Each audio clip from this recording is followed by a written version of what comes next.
Tanshi Kiowa, hello, how are you all? Welcome to Homelands, originally broadcast on CFCR Community Radio 90.5 FM in Saskatoon, Homelands of the Métis and Treaty 6 Territory, CFCR.ca. This is your favorite auntie, Andrea Letting Dishni Kashoon. My name is Andrea Letting. Call me Auntie Andy if you like, and I'll be your host over this next half hour. I am part settler, part relative, and 100% ally in relation to everyone. I'm just me, not a card-carrying member of any Indigenous nation, but I am loved, adopted, related to, and accepted by many, rejected by a few. Haters gonna hate, relators gonna relate. I'm just me. I'm blessed to have Indigenous relations in my family and secretly may love them a little bit more than all the rest, but that's only because they are the first peoples of this land who welcomed all the guests. But I'm also Irish descent with some Scandinavian, along with a little bit of mystery. And that's the way I was raised, strongly anti-colonial and justice-oriented with a big related heart for all. So I most empathized with my Batoche Métis friends and family and that history and culture growing up. And as an adult, I have continued to try and live that Mi'opamitsuwin, that beautiful, good life.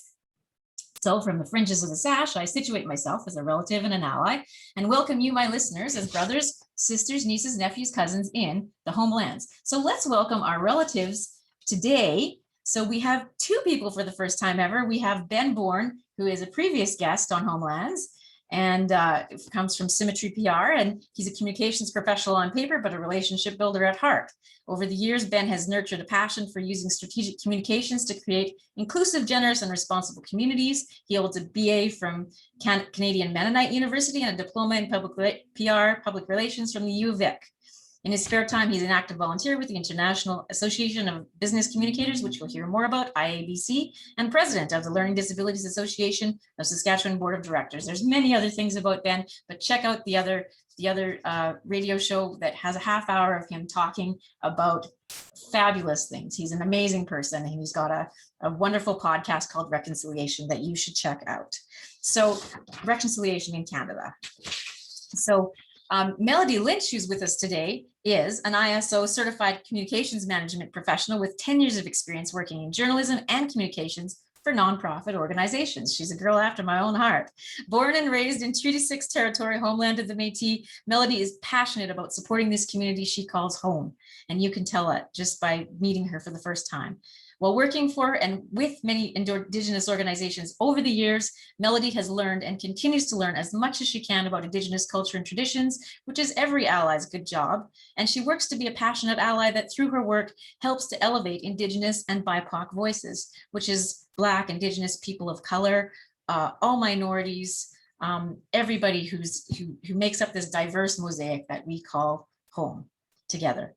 Melody has a BA from the U of S and a Master of Arts from the University of Leeds in the UK, which is fascinating, right? When not at work, you can find her roller skating, tending to her garden, or binging Netflix with her 2 fur babies. Good morning, both of you. Good morning. Thank you so much for having us here on Homeland. I want to recognize that we are in Treaty 6 Territory, homeland of the Métis, this beautiful province we call home, and it's a beautiful sunny day. So thank you for welcoming us. Oh, thank you for joining us. Thanks so much for having us again. That intro always makes me smile. That's the second time. It's cute. That was an incredible introduction, and thank you so much for lauding our accomplishments, and you know, we're just so pleased to be here. I want to start off and talk a little bit, I think, about the Gold Quill and what that means. And really this year, in 2021, they hold them every year. They have been held for, I think, about 40 years by the International Association for Business Communicators. So this Gold Quill Award of Excellence that we won is an international award. There were over 480 entrants from 22 countries, and we're actually the only individuals out of Saskatchewan, out of Treaty 6 Territory, who took home one of these Gold Quill Awards from Saskatchewan IABC chapter. So this is really, really exciting news for us. And we were just so thrilled because we put out, as you know, a media release announcing our win. And we were posting about it. And you actually emailed us. And until that time, we had no idea that we'd just been recognized in the Saskatchewan legislature by the MLA from Regina Pasqua. So that was just, we were soaring high, I guess you can say, the other day when we learned that news. That's just so exciting for us to be able to represent Saskatchewan on a global stage. and then to be recognized in our province's legislature was just thrilling. That's awesome. And congratulations. I'm just so proud of you. I feel like I don't know, proud auntie, I guess. Thank you. So I mean, it's really thrilling, and maybe Ben can talk to the momentousness of this occasion, because it's the first time that an Indigenous organization has won something like this for IABC, and he talked about his history with being the first IABC recognized Indigenous communicators, so far as we know, ISO certified. So maybe Ben, if you want to talk a bit about that. Yeah, this is pretty special. This is in our first 9 months of business, Indigenous owned agency here in Saskatchewan, or consultancy, sorry, like to use consultancy, or as an Indigenous owned consultancy in Saskatchewan, and then to have our very first campaign to win this award. It was actually with our repeat client, Nick Sackville, and he gave us this opportunity to do some of this amazing work for him, for trusting us to run his communications campaign, for his run for city council, the Your Neighborhood, Your Neighbor campaign. And that was such an honor to do that project for our very first project. Also kind of daunting. It was something to take on. And just for me as an Indigenous communicator, as someone who's a certified communication manager professional, who might be one of the first self-identified certified communication manager professionals in Canada, this is important. This is an important moment because it helps elevate the professionalism and the awareness of the power and the voice Indigenous people can have in these kinds of conversations and these kinds of campaigns. And I think it's really exciting. I don't know. I don't know, Matt. What are your thoughts? And do you have any additional things? I'm pretty tickled by it. Tickled is the right word. Ecstatic is another one. Over the moon might be another. And we've gotten so many shares, friends and family and others sharing the news on our social media and stuff, and lots of calls and congrats and well wishes. And I think just in terms of to add to kind of what Ben started to speak to there, in our industry, in the communications industry, BIPOC individuals and businesses are grossly underrepresented. Most communicators in Canada, and I believe globally, are white women. So as a white woman, as an ally, I just am thrilled to be able to partner with Ben on an majority Indigenous owned company, for one. We've been great partners for a lot of years. We actually met, I'll let him actually tell this story in a minute, but we actually met when I started working for the Saskatchewan Indian Gaming Authority about 5 years ago. And we had such a great professional relationship that grew into, over time, a friendship. And, the pandemic hit, and, we decided to go into business together. He wasn't working at the time. I ended up leaving a senior position to take on a new entrepreneurship. And that was really exciting. And I realize I'm kind of getting away from my main point right now, which was that as an Indigenous business, as part of an Indigenous business, as someone who wants to learn, and be a good ally for marginalized groups, I want to use this award win, use all the expertise and all the validation that we can receive to help do really great work, and to help elevate our work so that we can, help to create more platforms for marginalized peoples to share their stories. When we talk about allyship, it's about creating space for those voices to be heard, right? And really listening to understand. And that's what I want to be able to do. And then stepping aside to say, I have privilege and power that I can leverage to help to raise up other people, and then stepping aside so that they can share their stories. I think that's really important. Yeah, I think this award win just kind of validates that, yes, we have the skill set and the knowledge to do this kind of work. And as an Indigenous owned consultancy, we have the same kind of background and capability and skill to help other folks get their story out, right? And I think that's what this means to me. Can you please tell the first day at SIGA story, Ben, that you love to share about us? Oh, okay. Well, I'll get out ahead of the news like a good public relations professional. So, Melody would like to tell you that on her first day of work, uh, she came into the office and I was sitting at her desk with my feet on her desk reading the newspaper. And she would like to say that that was me asserting my dominance. But I was actually sitting at the side table in the office while I was waiting for her on her first day to come in so I could kind of orient her around the office. So anyway, that was our first day together. And ever since then, we've been making magic. Exactly. That's a beautiful story. I love the relationship between you two, and you can feel the synergy and the symmetry. So tell us more about the gold quill and what exactly it means and what IABC is for readers who, or for listeners who don't understand it. Maybe just a little bit about that piece and how important it is and how big it is. Sure, I think I can kick that one off and then Ben can add. The International Association for Business Communicators is a professional organization. I would say it's, among the top globally in professional organizations. It has, I'm not sure how many members, but, in tons and tons of countries across the world. And really, I think what IABC means is it's a community, it's a really great community. And I didn't realize how great of a community of communicators and how great of a network it was until I started to volunteer for IABC a few years ago. And I would just say that, there's great people right across the country, right across the world that you get to meet that really work to support each other and elevate each other and recognize each other. And IABC has a lot of resources available, for communicators just starting out or for more seasoned communicators. They have a really wide breadth of resources and professional development support. And that professional development support is really key for us because that's what enables us to maintain our communications management professional certification. And yeah, IABC it's a great organization. I could talk about it probably for longer than I should. Mm-hmm.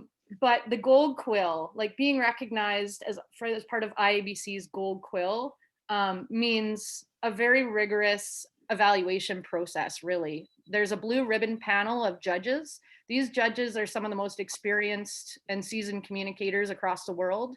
And they rate you on a 7-point scale of excellence.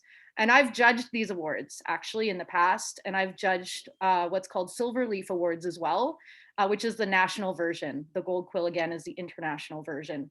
And these awards aren't easy to come by. So I'll throw it to Ben if he has anything to add. But no, and maybe I'll just I'll give you a little bit more of an expansion through some more succinct detail. IABC's vision is, communicators the heart of every organization. So essentially, they believe that, or this organization, we believe that, the communicators belong at the heart of the organization, that they are listening and responding, and they're the core relationship builders of the organization, right? And IABC fulfills this vision through the development of strategic communicators. So through professional development, through awards, through those kinds of things, conferences, through advancing the profession. Again, awards probably fits under there too. So they're advancing what it means to be a communicator inside organizations. They're advancing the profession in terms of like what it means to have a communicator sitting in the C-suite or around the executive leadership table. And also they fulfill us through creating connections. So, Andrea, you're a communicator in your day-to-day life, and Melody and I are communicators. And so, IABC facilitates relationships between communicators to help share ideas, share resources, and create that community needed to help strengthen the profession through community and through locally and around the world. We're about halfway through our interview here on CFCR, and I just wanted to thank you so much for being here with us. Ben Borne from Symmetry-Pr and Melody Lynch from Symmetry-Pr, co-founders, and talking about the Gold Quill win, as well as communication and the importance of it. And it's always been an Indigenous tradition that you gather in a circle and you communicate, right? And so, and really that's what I'm hearing, what you're saying is that the communicators are the heartbeat of an organization.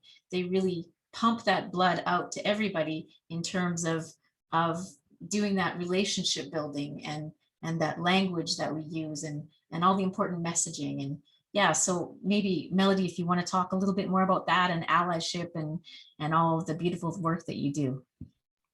Thank you. Thanks for this opportunity again.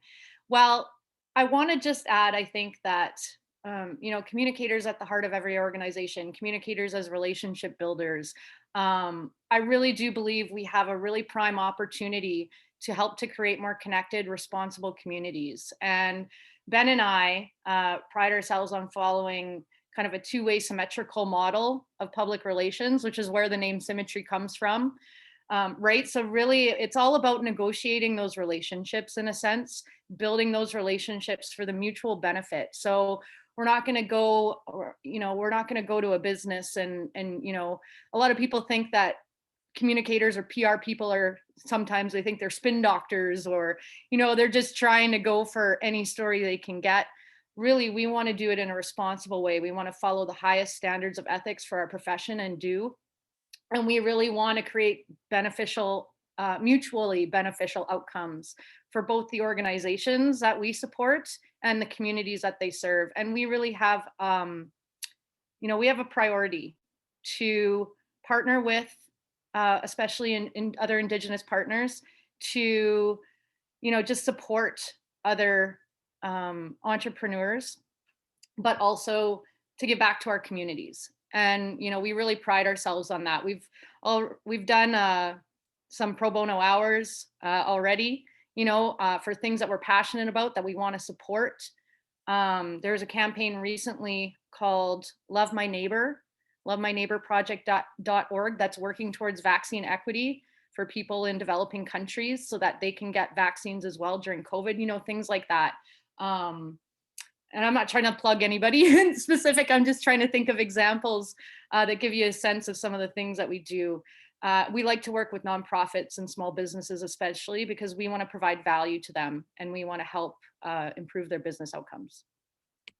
Ben, could you maybe talk more about the ethics? Because it's such an important piece, right? Like ethics in everything is important, right? And in particularly Indigenous values, the 7 grandfathers, there's respect and love and kindness and courage and truth and all of those kinds of things. So if you could kind of build that into what you do with the IABC ethics and your own business. Yeah, well, I mean, that's a big question.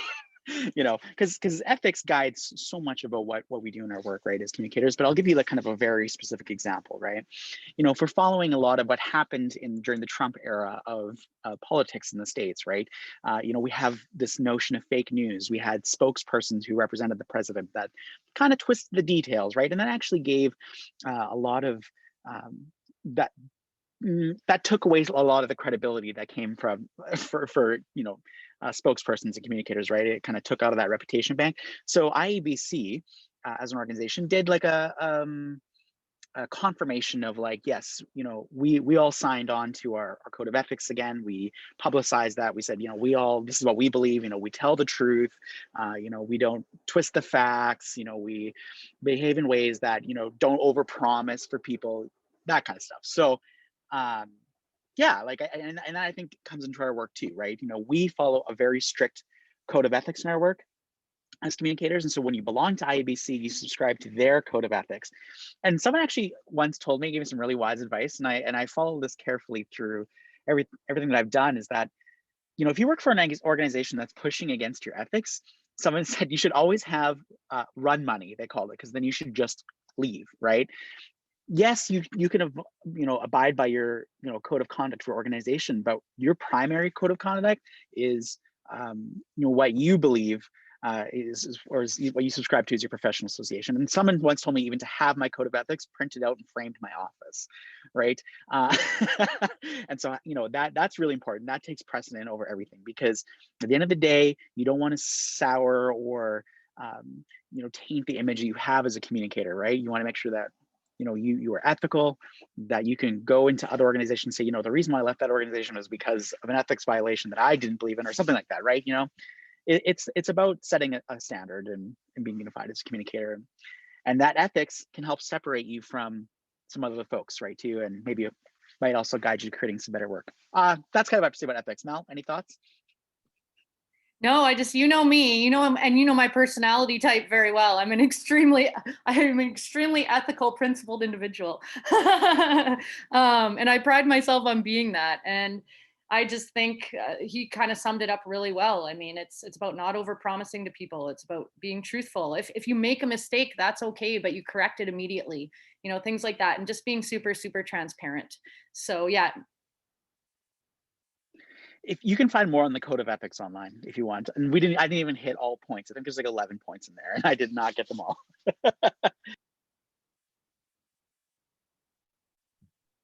Wow. Well, we have about, 8 minutes left here, but if you could tell me more about the surprise recognition that this means for you as a small business, and kind of where you see yourself going from here.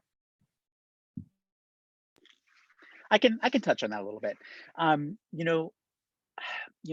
When we were building this campaign initially at the beginning, we were like, this could be an award, this might not be an award. We weren't sure whether this would be, a winner.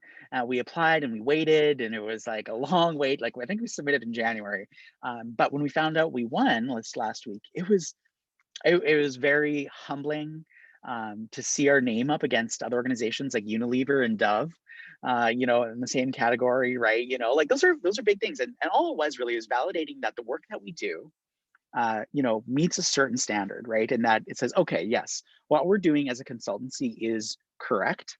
That aligns with what other people expect kind of in a global perspective, and that we can bring quality work to our clients and those that we partner with. And so it allows us to say, yeah, look, this is what we won. We're able, this is the standard. This is the gold Quill standard when it comes to producing work. And I think that's ultimately what it means to me, is that, it says, yeah, yes, we're on the right track. This is good. And so now in terms of what comes from that, I don't know yet. It's only been a few days, but I expect that would mean other folks come knocking on the door soon too, saying, hey, we recognize you, you're a globally recognized communicator, we'd love to work with you.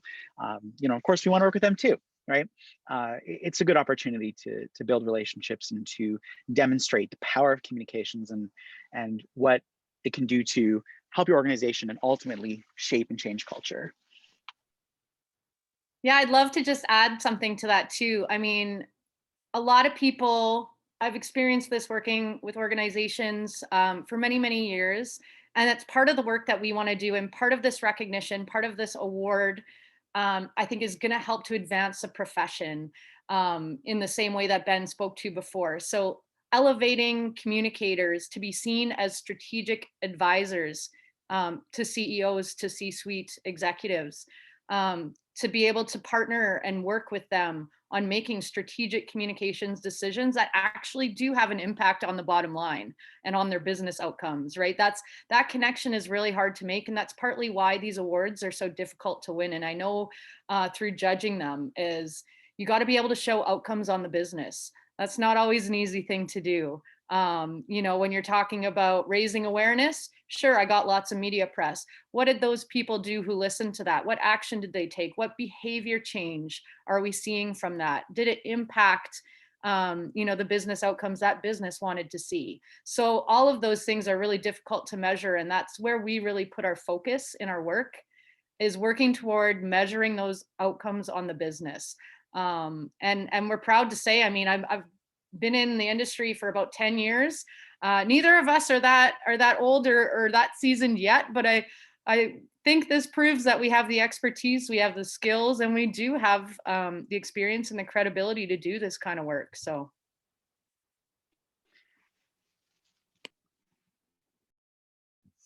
Do you want to tell us a bit more about the campaign in our last minute or two? Like just a taste of it, because taking on politics as your first kind of go at it is like amazing, right? Because as they say, don't talk religion, politics, or anything else, right? And yet you went after that and talk about that. Just tell us a bit about that. Yeah, I have a real heart for politics. Melody didn't, but now she might. I think I'm Definitely. learning to like politics more. She has a developing interest, because at the end of the day, communication plays such an important role in how politicians connect with their constituents, right? And how they can earn trust that they will lead effectively and represent, the people that they're wanting to serve, right? This was such an excellent opportunity to take on to learn about the nuances of politics in kind of like a smaller scale way, to learn about how to connect with voters, to learn about what kind of messaging works, to research voter information. We actually learned a lot from this, more than anything else. But we also apparently won an award for it, which was really, really cool. But I think for me, it was just a real great way to see the power of communications and how we took an unknown candidate, right, and like a relatively unknown candidate, into a second place. Like he lost the election at the end, right, but into second place with only a couple hundred votes short of winning, right, against a candidate who won with 43-year broadcasting career, right? So we took a 30-some-year-old, put him in second place, and said, look at the power of communications and storytelling and meeting people. So you can tell your story, you can connect with people, and you can help make a big impact, right? And this is how we measure it with different ways. But yeah, I think that was really exciting for us, is just to see very tangibly how communications and marketing work together to help elevate this person and to get some pretty excellent results that I think exceeded our expectations for the most part. Yeah, and I just want to take the opportunity. I'm sure we're running close to time, so cut me off whenever you need to. But we did win in the category of marketing and brand communication. So, and we've done some brand development work before at SIGA. That I helped create their first brand guidelines and roll that out. I supported that project, but we haven't had. It's not like we've done thousands of projects on it, but we just, we have the skills and know exactly our target audiences. That's really where the research begins, right? And if you know your audiences, you can build a very powerful brand, a very powerful story. You can win awards, I guess. That's awesome. That about sums it up. I think the beautiful thing about this is really it's storytelling, which is the heart of indigeneity, right? It's the very heart of who we all are as people. All we are as stories, as both Richard Wagamese and Thomas King have both said, that's all we are as stories. So thank you so much for being here with us, Melody Lynch and Ben Borne of Symmetry-Pr, who just won the Gold Quill Award, an international award. And it's amazing. So Kishi Marci to our relatives tonight. So thank you, Niwagamaganak, all my relations, and believe me, we are all related. So act like you've got relations. This is Auntie Andy signing out from Homelands, originally produced on CFCR Community Radio, 90.5 FM in Saskatoon, Homelands of the Métis and Treaty 6 Territory, CFCR.ca. You can find excellent programming on Indian and Cowboy Podcasting. Follow us on Twitter at Métis Homelands. Email métishomelands@gmail.com, or look for us on YouTube, where this will be viewable. Homelands, subscribe today. Marcy, thank you for listening. And Akoshi Kawapa Mutina Mina, that's all. We'll see you later.